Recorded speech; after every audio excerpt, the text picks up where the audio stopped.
Laura. How you doing? Holy shit. Oh, am I loud? What's going on?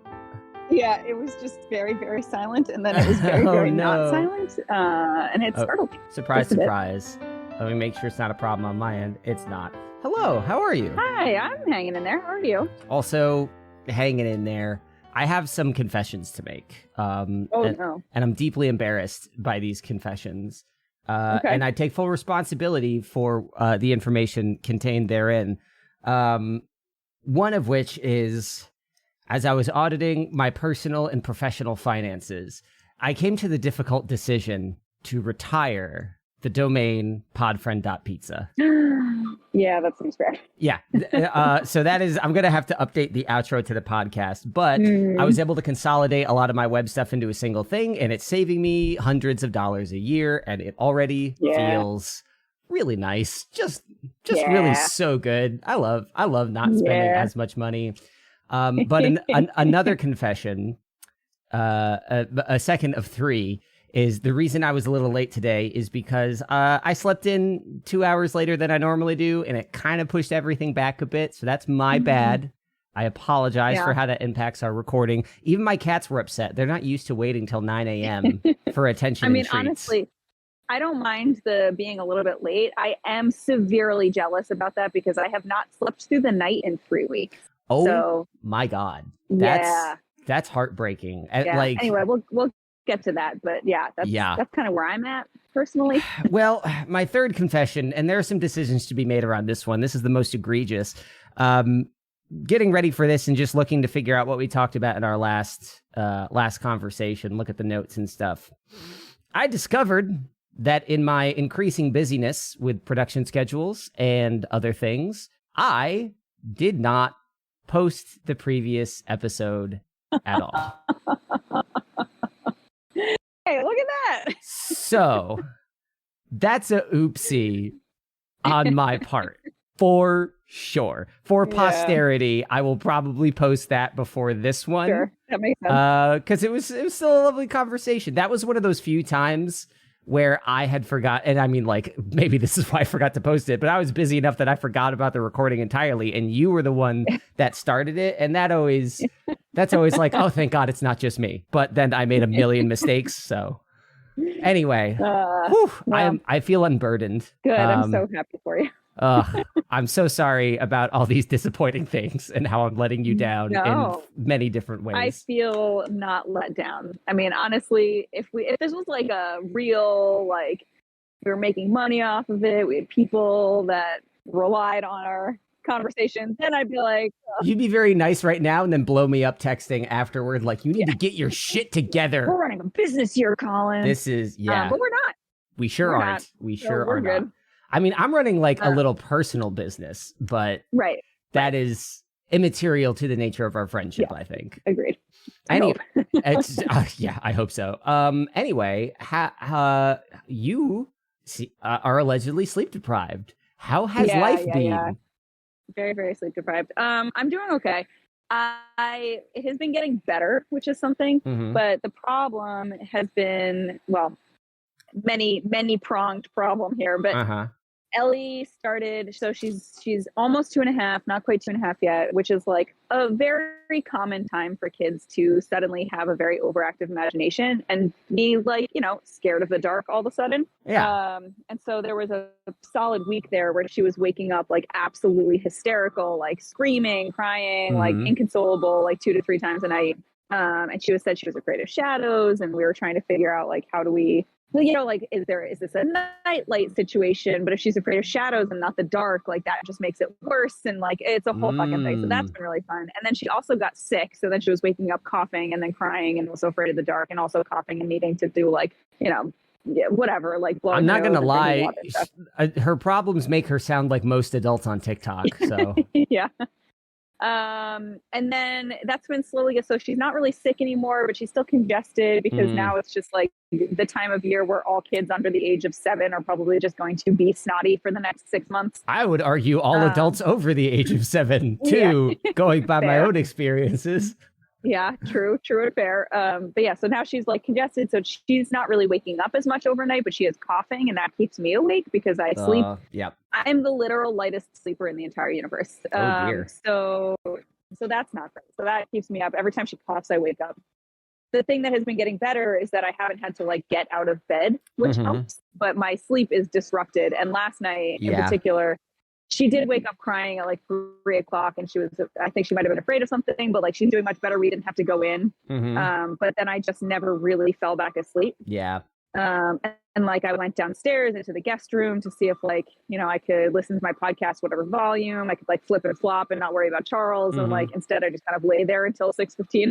Yeah. I hate that. I hate that feeling so much. I have put a lot of active effort in my life to like, before I go to bed, tell myself, okay, if you wake up, don't look at the clock, don't touch the phone, don't touch the watch. If you gotta pee, don't let it sit. Go pee immediately to make it as quick as possible. If it's cold, shut the window and put on like I like preload all these routines in my brain, because if I'm awake for 1 second too long in the middle of the night, it's same exact thing. Over. It's so it throws off an entire fucking week, and I'm so sorry it's happening to you so much. Yeah, well, and it's been consistent, and so like this is the most frustrating part, which I have just as little control over anything else in my life.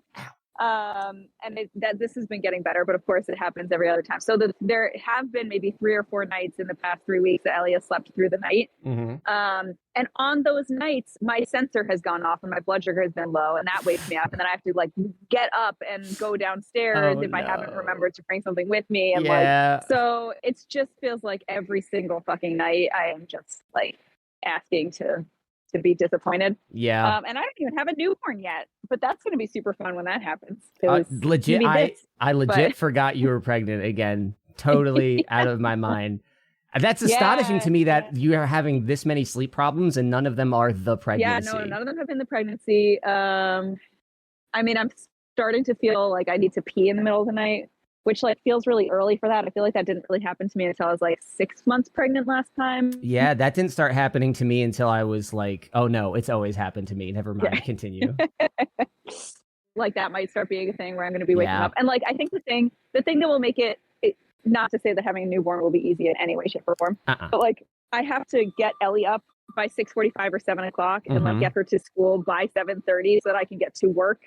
And like having all of the sleep disruptions happen at the same time that I started working in person in store again has been a really bad convergence of things to happen at the same time. Yeah. Especially because like I am mentally 3/4 of the way checked out of my job now. Because I don't know if we've talked about this on the podcast, but I am not really planning on returning after maternity leave. My plan is to get a work from home, or at minimum a regular ass Monday to Friday with holidays off job. Yes. Yep. So that is my plan. And so like I'm out. Like I'm just here through maternity leave. And I started, and like all of the transitions have been hard, and the store is in full swing, and like everything is burning down as always. And of course. Like I didn't really get any sort of transition back in, which like for the most part was fine. I didn't really need much. Yeah. But it also was like, hey, I haven't seen you in 5 months. So how many hours can you spend on the floor? And I was like, hi, do you want to ask me what I've been doing for the past 6 months? Like, this is not the time for it. And like, also you literally didn't even say hi. Like, and so that really grated. In their defense, my experience at Apple was I was so into like just got to get through the daily grind that if someone was gone for 2 days or 2 months, I would not be aware of it unless it was like explicitly spelled out to me multiple times. But you weren't my connection leader, who is the person who should be asking about my development. Never mind. There's not much of an excuse for the person directly managing you to be like, where the fuck have you been? What kind of break was that? Yeah. So that has all been just like a big struggle. So I had 2 pretty long and very honest conversations with this person since that happened, where one of them was like, hey, that felt shitty. Like I didn't really I understand where you're coming from, but like you didn't ask how I like what I did. And he was like, oh, I'm really sorry. Like, and I have a good working relationship with this person. Like it's not like someone I dislike. but it was just really frustrating. So that was good. And then like we sat down and had like an actual conversation where I was like, and also like, I need you to understand where I'm coming from. I am not planning on coming back. And he was like, oh, and I was like, yeah. So like, let's have a whole conversation about what that looks like in terms of you trying to force me to do something new, because I'm not going to lie, I have no motivation to do that. Yep. Like this is not the time for you to be like, and let's developmentally stretch you into like, you know, blah, blah, blah. Cause I'm going to be like, nah, you know, I'm pregnant and I got 4 months left. So it's I mean, correct me if I'm wrong. This is the first time in a decade that you've like known you're going to be done at a job, like done. It is. Is it not? My 10-year was November 1st. Is it not absolutely? That means it's been 10 years since we've known each other. That's nuts. Yeah. Holy shit. 10-year anniversary. Happy 10-year anniversary. I didn't get you anything. Oops. I didn't get you anything either. It's fine. I got you a phone conversation, right? Yeah, exactly. Your birthday's in like a week or some shit, so we'll figure it out. That's true. I'll do something for that. How dumb of us to become friends so close to your birthday. I don't understand why platonic couples do that. It's so strange to me. Should have planned it better. Is it not absolutely nuts how steep the motivation and commitment fall off is once you know you're done at a place? Like I always kind of think like, I'll be a good guy and I'll power through it. And I have like practically done that before, but mentally it is just like, oh wait, it's the world like peels open around you and you're like, none of this fucking matters. I hate all of this. And like the thing that is difficult for me is that I don't hate all of it, right? Like I'm not leaving because it's been a shitty situation for me. I'm leaving because like I just really need something more stable in my life with 2 kids. Absolutely. And so like the work, I still really enjoyed the work that is explicitly my job, and I still really love the people that I work with. And so I was having part of this conversation that I was having with my manager was like, listen, I'm in this really weird place. Like if you give your 2 weeks, like you can kind of just fuck off for like 2 weeks. Like it'll be fine, right? But I have this weird like 4-month period where I still have to keep doing work. But like I am not like, I'm not in it the way that I have been for a fucking decade. Yep. Like, and so it's, and like, I don't know, we had a reset last night, and I went through like, it was such a stupid, before I came back into the store, had been having ongoing conversations with my store leader about my availability and childcare, because when I left on this career experience, we had a nanny. Yep. And so like there was some flexibility. And since then she started daycare, and now I have 0 flexibility. And so I needed to make sure that my availability was right. And so I started this conversation a really long time in advance, because I wrote the schedules and I know how much it can fucking suck if you're not on top of it. They didn't get back to me. I sent the email. I followed up. He was like, oh, I've been out of store a lot, like blah, blah, blah. I was like, all right, like, luckily I'm in a position where I do have like a decent amount of control. If I need to like go to a manager and be like, change my shift, like usually they'll do that. But it took them fucking 10 days after I started to approve my availability, because the managers were just like sitting there with their thumbs up their asses being like, well, I have to talk to this person about it. I was like, no, you don't. I will send you the whole email conversation. This is an approved availability accommodation that I went through all the steps for fucking 4 weeks ago. Because I didn't want to be in this situation, because I wanted to be sure that was 100%, because I know how the fucking system works since I've been here for a decade. That is so infuriating. That was dumb. That is infuriating. And like one of my accommodations is that I cannot work past 5 p.m. on Mondays and Thursdays, because Charles doesn't come till sometimes 7:30. Daycare closes at 5:30. Like I have to be gone by 5:30. Like I can't even do a 9 to 6, right? Like I have to leave at 5. And there was an overnight on a Thursday night, and I couldn't do it. And like, no, this is off record, and by that I mean on record, obviously, because we're having a conversation about it. But like, I was asking around, but like not really trying that hard to find coverage, because like it's fucking hard to do overnights when you're pregnant and you have a 2-year-old. And it wasn't that important. It was a small one, and so I told them I couldn't find childcare and I wasn't gonna be able to do it. And like my manager was like, no, that's fine. Like, you know, we're talking about it. If you get more pregnant, like you don't have to be the one leading all the resets. Like, you know, it's fine. And then Thursday morning rolls around. I come in at 8 o'clock, and my store leader was like, oh, like there's a reset tonight. Why are you here early? I couldn't find childcare. He was like, well, is that because like there wasn't enough time? And I was like, no, because you don't have kids. You don't understand that it's sometimes fucking impossible for other people to watch your children. Like I, you know, and my dad fell over 10 days ago and isn't doing well. And like my mother-in-law certainly can't watch anybody. And like my father's girlfriend's daughter is about to have a baby. Like You know, it doesn't matter. Like, you don't have to understand. Like, we just don't have an option. Yeah, for all my jokes, I have absolutely adopted the position when it comes to anybody I know with children, be it Rebecca, be it you, be it any of my other friends, because everybody's having kids right now around my age. I've had to adopt the position of, I don't know shit until I have kids. I'm not going to know shit. And I am kind of blown away that there are people with much more interpersonal and life experience than myself that don't get that. It seems like, do you not understand? You don't have to understand what it feels like, but do you not understand the term like all-encompassing responsibility? Yeah. So I don't know. It's been like a rough couple of weeks. Yeah, this week has definitely been the best so far, which is good. I mean, Ellie is starting to get used to waking up a little bit earlier, and like I don't have to do it every day, which is good. Like I work late on Tuesdays, I'm off on Wednesdays, so like that gives her 2 days in a row where she can kind of wake up whenever she wants.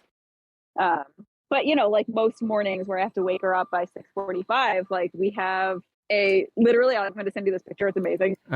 She wants to wear her hoodie sweatshirt and she wants to pull her hood all the way up, and she slouches at the breakfast table and just doesn't really want to talk. Like she's an actual teenager. It happened very quickly. My God.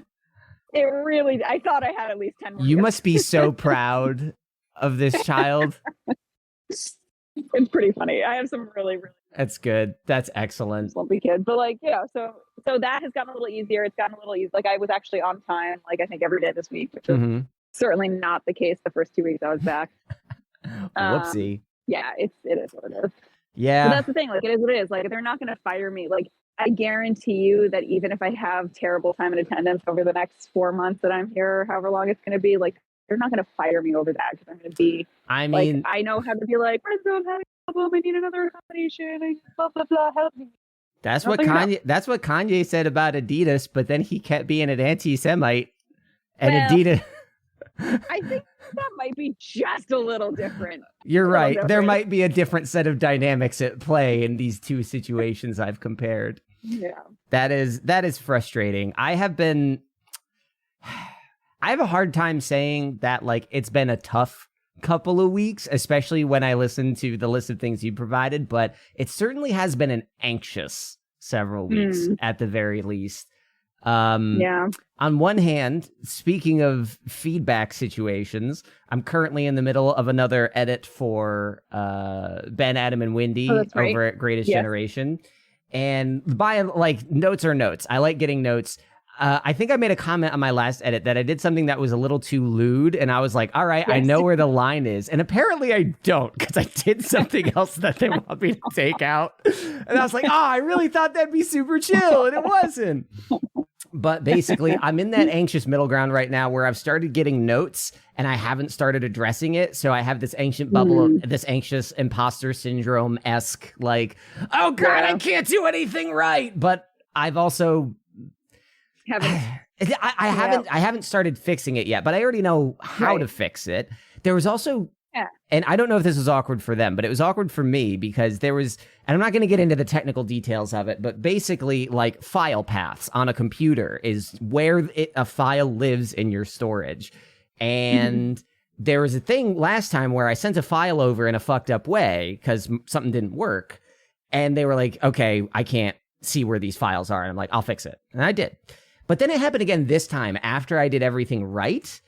And I think I found the problem, and the problem would have been on their end, not mine. And I'm sitting here trying to reply in an email like, either I am going to be right or wrong. And depending on that, this email could come across as either completely condescending because I'm talking about a very basic concept with like... absolute authority, or I'm going to be the dumbest piece of shit missing something so obvious that they'll never want to work with me again. And I'm writing this email, triple checking all my files in 3 locations, like, I really got to strike the balance on this so I don't sound like a dick. And I think I was right, and they haven't mentioned it since, so I think it's all good. But I'm just like, every little step here is making me feel like, what the fuck am I doing? Not in like I'm helpless, but just like Yeah. I am totally accountable unto myself, and that's terrifying. Yeah. But I mean, so I'm in that anxious middle part there. That'll be over in like 2-3 days. The reason I have to say anxious instead of difficult is because this past week I've had like 3 big edits for different projects and a lot of other little things that I thought was going to eat up my whole week, but I've managed my time like super, super well. I'm really, I'm honestly proud of myself of how much I've been able to get done so quickly without burning myself out and still having time to like enjoy myself. Like I'm sitting here at the end of the week, like, did I miss something? The answer is yes. I missed the podcast recording that we're doing right now.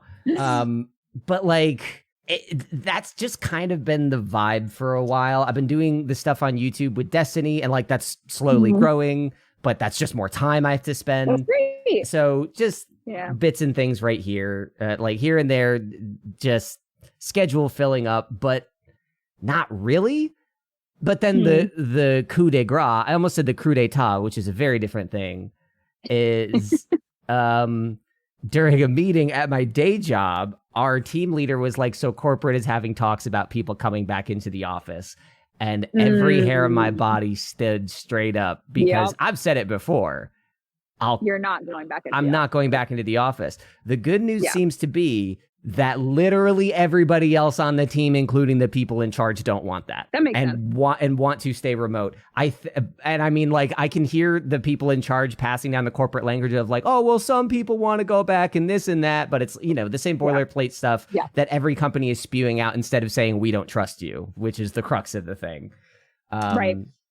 But like, we have tons of ammunition. Like our team is doubled. We've gotten a bunch of huge clients, and like, it seems like that'll be fine, because then my boss also said, like, if there are any reasons you can't come into the office, send them to me so that I can bring them to other people. So I wrote at it. Facilitating migraine headaches. Yeah, exactly. Because this person doesn't know that. I haven't met them in person. I haven't been in the office with them. So I was like, one, I don't have a car. And unless you're going to give me a raise that beats, you know, economic inflation and, you know, fucking artificially inflated oil prices, like by a significant margin, I'm not getting a car. Like, that's not going to happen. Right. I can't do that. But 2, if I can't control my light or leave, I have to, I will fail and have to call out. Like, I have an accommodation set up with my workplace too, from when I was in the office before. But all that meant was I had to call out a shit ton, which fucks over everybody else and means I don't get money. Right. Like, it's terrible for everybody. That's for everybody. It's absolutely awful. So on top of being like, am I managing this right? Am I doing this right? Can I maintain this stuff? Then there's the, oh, hey, we might drop a nuclear bomb in the foundation of everything you're doing. And I'm just like, nothing is practically wrong right now, but my brain is on fire, and I'm really, really trying to manage that. Yeah. When I found out I was pregnant and I started applying for this other job at a different store, and I was thinking about like what I wanted to do, I completely felt that. And then the imminent doom of return to store, like I just felt like that level of just like everything that I have that I love right now is about to fucking go up in flames, and there's not a whole lot that I can do about right now. Because it doesn't make sense. Like it really financially would have been so stupid for me to quit my job before maternity leave, right? Like that doesn't make any sense. Yeah, no, like it's worth the grind to get there. Yeah, as much as it'll suck. Exactly. Yeah. But like to get to that point is that it was fucking brutal. Yeah. And then of course the first 2 weeks were like exactly what I expected it to be. Like it was nice to see, you know, it's genuinely really good to see a lot of the people I work with. Yeah. No, and I do genuinely enjoy the type of work that I do. And also like all of the stupid shit is so stupid. And I'm just not in a place anymore where like that outweighs the work and the people. Like I was for a long time. But something Charles said to me, actually, I have 1 minute left before I forget that. Charles said something to me the other day where he was like, listen, like, don't sell yourself short and like, just work at the mom and pop shop. And I was like, I mean, if I have to, I have to. He was like, no, like, we are okay if you don't work for like 4 months because you are finding the right opportunity. And I was like, what a novel idea. Yeah. He was like, you're not in your 20s anymore. Like, you got to wait for the right opportunity. Like, Yep. if you take a break, you take a break. Like, no one is going to think twice about it right now that you have like a 6-month-old baby and you took 4 months in between to like make sure you were doing the right opportunity. And I do think if you actually did not a job for 4 months, I feel like you might implode a little bit. I don't. Yeah. No, I feel like you need something a little more structured than child chaos. Yes. Yeah. So I did talk to my friend Marlo when she has 3 kids now. And we were having a conversation like in my first week back. And I was like, so if I quit my job, can we do like a home daycare situation together? Because I don't think I could be alone with Ellie all the time. Yeah. It's like, yeah, that sounds great. That's fantastic. She is a stay-at-home mom. And so like, that would be really great. So I have a side plan. That's fantastic. And on some up news, I know we got to go right now, but Halo Infinite finally gets co-op in the next week. So that's amazing. If you want to play games together soon, we should absolutely do that. I miss playing Halo with you, and I'm sad it took them so long to do it, but it's here. So we can do it. It is a fun campaign, and I can't wait to play it with you. 2 things about that. 1, yes, definitely. 2, I'm really intending, I have no idea how this is going to work, but on my second maternity leave here, I am planning on not being quite as crazy of staring at a newborn who's not doing anything all the time. Sure. Like, not to say that I won't be taking care of my kid, because of course I will.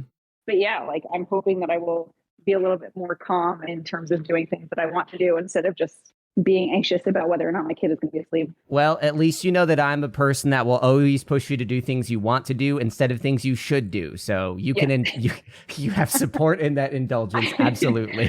I've really surrounded myself with those people. I was telling people at work today where I was like, I have food with me and I don't want it. I want to eat something from the food court. And they were like, yeah, you should do that thing. Worth it. And then my friend Ryan was like, they have a cheese crusted quesadilla at Qdoba. And I was like, well, and so I did eat that for lunch today. That sounds so good. It was really good. Hell yes. It was really fun. I love that. Yeah. I love that for you.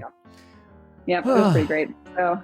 All right. Well, I will let you get back to it. Best of luck with it. And thank you. Sorry, I fell apart on the production side of things. I will sort that out myself. Forgive you.